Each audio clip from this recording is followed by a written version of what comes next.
उत्तर प्रदेश के फर्रुखाबाद जिले से एक हैरान करने वाला मामला सामने आया है, जहां कायमगंज कोतवाली क्षेत्र के शिवराय मठ गांव में हिंदू पक्ष ने यहां शिव मंदिर होने का दावा किया है, जबकि मुस्लिम पक्ष ने इसे मजार बताकर इबादत शुरू कर दी है।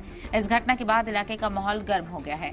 दरअसल 1 अगस्त 2025 को मठ के भीतर मजार पर लगी कुछ टाइलें टूट गई। इसके बाद इस स्थिति को नियंत्रित करने के लिए जिला प्रशासन ने मजार की टूटी टाइलों की मरम्मत करवाई, सीसीटीवी कैमरे लगवाए और रात में मठ का दरवाजा बंद करवाकर ताला लगवा दिया।